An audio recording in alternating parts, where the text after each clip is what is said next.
আসসালামু আলাইকুম। আজকে আপনাদেরকে জানাবো মহিলাদের শুক্রবারের করা কিছু গুরুত্বপূর্ণ আমল। শুক্রবার, জুমার দিন, ফজিলতের দিন। ওই দিন পুরুষের মতো করে মহিলাদেরও কিছু বিশেষ আমল রয়েছে। আমলগুলো করার মাধ্যমে নারী পুরুষ উভয়ে সমান ফজিলত লাভ করবেন। তবে যে আমলগুলো মসজিদে যাওয়ার সঙ্গে সংশ্লিষ্ট, সেগুলো মূলত পুরুষদের জন্যই নির্ধারিত। বাকি আমলগুলো রয়েছে তার সবগুলোই নারী পুরুষ সকলের মধ্যেই বিরাজমান। গোসল করা, বেশি বেশি দুরূদ পাঠ করা, সূরা কাহফ তিলাওয়াত করা, নখ কাটা, ভালো পোশাক পরা। এছাড়া নারীরা জুমার নামাজের পরিবর্তে ঘরে জোহরের নামাজ আদায় করবেন। হযরত উম্মে সালামা রাদিয়াল্লাহু তাআলা আনহা থেকে বর্ণিত হাদিসে এসেছে, নারীদের ঘরে নামাজ পড়া বাইরে নামাজ পড়ার চেয়ে উত্তম। হাদিসে আরও এসেছে, নারীদের নামাজের উত্তম জায়গা হলো তাদের ঘরের নির্জন কোণে। নারীরা জুমার দিলে পুরুষদের সওয়াব অর্জনে সহায়তা করবে। রাসূলুল্লাহ সাল্লাল্লাহু আলাইহি ওয়াসাল্লাম বলেছেন, যে ব্যক্তি সৎ পথের দিকে ডাকবে সে তার অনুসারীর সমান সওয়াব পাবে, অথচ অনুসরণকারীর সওয়াব কমানো হবে না। অন্যদিকে যে ব্যক্তি ভ্রষ্টতার দিকে ডাকবে সে তার অনুসারীর সমান পাপ জর্জরিত হবে, তার অনুসারীর পাপ মোটেও কমানো হবে না। আমাদের প্রিয় নবী হযরত মুহাম্মদ সাল্লাল্লাহু আলাইহি ওয়াসাল্লাম জুমার দিন বিশেষ যে আমলগুলো করতেন। জুমাবার সপ্তাহের ঈদের দিন রাসূল সাল্লাল্লাহু আলাইহি ওয়াসাল্লাম বলেছেন, মুমিনের জন্য জুমার দিন হলো সাপ্তাহিক ঈদের দিন। ওই দিনকে শ্রেষ্ঠ দিন বলে অব্যাহতি করেছেন তিনি। সপ্তাহের অন্যান্য দিনের তুলনায় জুমার দিনের আমল অনেক বেশি ও গুরুত্বপূর্ণ। ওই দিনের বিশেষ মর্যাদার কথা জানা যায় কুরআন হাদিসের বিভিন্ন ব্যাখ্যায়। রাসূলুল্লাহ সাল্লাল্লাহু আলাইহি ওয়াসাল্লাম বলেছেন, জুমার দিন দিবসসমূহের মধ্যে শ্রেষ্ঠ, তা আল্লাহর নিকট অধিক সম্মানিত। সপ্তাহের অন্যান্য দিনের তুলনায় জুমার দিনের আমল অনেক বেশি ও গুরুত্বপূর্ণ। ওই দিনের বিশেষ মর্যাদার কথা জানা যায় কোরআন হাদিসের বিভিন্ন ব্যাখ্যায়। হাদিসে এসেছে যে সব দিনে সূর্য উদিত হয়েছে, এর মধ্যে সর্বোত্তম সূর্য উদয় হয়েছে জুমার দিন। জুমার দিনকে মুসলমানদের ঈদের দিন হিসেবে আখ্যায়িত করা হয়েছে।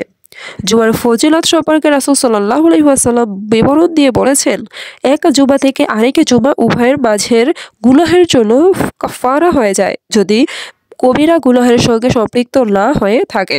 রাসূলুল্লাহ সাল্লাল্লাহু আলাইহি ওয়াসাল্লাম অন্য হাদিসে বলেছেন, যে ব্যক্তি জুমার দিনে ভালো করে গোসল করে সকাল সকাল মসজিদে আসবে এবং ইমামের নিকটবর্তী হবে, অতঃপর মনোযোগ দিয়ে খুতবা শুনবে ও চুপ থাকবে, তার জুমার নামাজ আসার পদক্ষেপে ১ বছরের নামাজ ও রোজা পালন করার সওয়াব দেওয়া হবে। জুমার দিনের বিশেষ ১১টি আমল রয়েছে, যেগুলো নবীজি সাল্লাল্লাহু আলাইহি ওয়াসাল্লাম সবসময় পালন করার চেষ্টা করেছেন এবং পালন করেছেন। যেমন জুমার দিন গোসল করা। যাদের উপর গোসল ফরজ তাদের জন্য ওই দিন গোসল করাকে রাসূল সাল্লাল্লাহু আলাইহি ওয়াসাল্লাম ওয়াজিব বলেছেন। ২ নম্বরে জুমার নামাজের জন্য সুগন্ধি ব্যবহার করা এবং ৩ নম্বর মিসওয়াক করা, মানে দাঁত মাজা, মিসওয়াক করা। ৪ নম্বরে বলা হয়েছে উত্তম পোশাক পরিধান করে সাধ্যমতো সাজসজ্জা করা। ৫ নম্বরে বলা হয়েছে মুসল্লিদের ইমামের দিকে মুখ করে বসা। ৬ নম্বরে রয়েছে মনোযোগ সহকারে খুতবা শোনা এবং খুতবা চলাকালীন চুপ থাকা, এটা ওয়াজিব। এবং ৭ নম্বরে রয়েছে আগে থেকে মসজিদে যাওয়া। ৮ নম্বর সম্ভব হলে হেঁটে মসজিদে যাওয়া। জুমার দিন ও জুমার রাতে বেশি বেশি দুরূদ পাঠ করা। ৯ নম্বরে হয়েছে জুমার দিন ও জুমার রাতে বেশি বেশি দুরূদ পাঠ করা। এবং ১০ নম্বরে রয়েছে নিজের প্রয়োজনীয় জিনিসের চেয়ে ওই দিন বেশি বেশি দোয়া করা।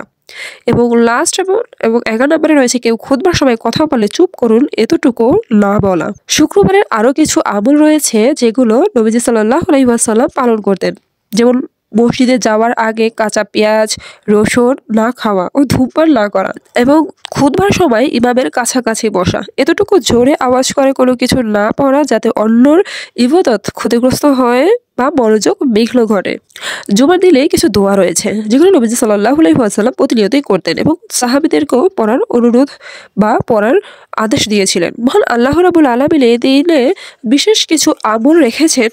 এসব বিশেষ আমলের মাঝে রয়েছে আল্লাহর পক্ষ থেকে গুনাহ মাফের প্রতিশ্রুতি। জুমার দিন বিশেষ একটি গুরুত্বপূর্ণ আমল সম্পর্কে হযরত আবু হুরায়রা রাদিয়াল্লাহু তাআলা আনহু থেকে বর্ণিত আছে যে রাসূল সাল্লাল্লাহু আলাইহি ওয়াসাল্লাম ইরশাদ করেছেন, যে ব্যক্তি জুমার দিন আসর নামাজের পর না উঠে ওই স্থানে বসা অবস্থায় ৮০ বার এই দুরূদ শরীফ পাঠ করবে, তার ৮০ বছরের গুনাহ মাফ হবে এবং ৮০ বছরের নফল ইবাদতের সওয়াব তার আমলনামায় লেখা হবে। হযরত আনাস রাদিয়াল্লাহু তাআলা আনহু থেকে বর্ণিত রাসূলুল্লাহ সাল্লাল্লাহু আলাইহি ওয়াসাল্লাম বলেছেন, তোমরা জুমার রাত ও জুমার দিনে আমার উপর বেশি বেশি দুরূদ পাঠ করো। যে ব্যক্তি আমার উপর একবার দুরূদ পাঠ করে, আল্লাহ তাআলা তার উপর ১০ বার রহমত নাজিল করেন। অন্য হাদিসে এসেছে, প্রত্যেক জুমার দিনে তোমরা আমার উপর অধিক পরিমাণে দুরূদ পাঠ করো, কারণ আমার উম্মতের দুরূদ প্রতি জুমার দিন আমার কাছে পেশ করা হয়, আর তাদের মধ্য থেকে যে ব্যক্তি আমার উপর সবচেয়ে বেশি দুরূদ পাঠ করে সে অন্যদের তুলনায় আমার বেশি নৈকট্য লাভ করে। দুরূদটি হলো, আল্লাহুম্মা সাল্লি আলা মুহাম্মাদিন নাবিয়িল উম্মি ওয়া আলা আলিহি ওয়া সাল্লিম তাসলিমা। জুমার দিনের বিশেষ আমল, সূরা কাহফ তিলাওয়াত করা। জুমার দিনে সূরা কাহফ তিলাওয়াত করলে কিয়ামতের দিন আকাশ তুল্য একটি নূর প্রকাশ পাবে। বেশি বেশি দুরূদ শরীফ পাঠ করা এবং বেশি বেশি জিকির করা মুস্তাহাব করা।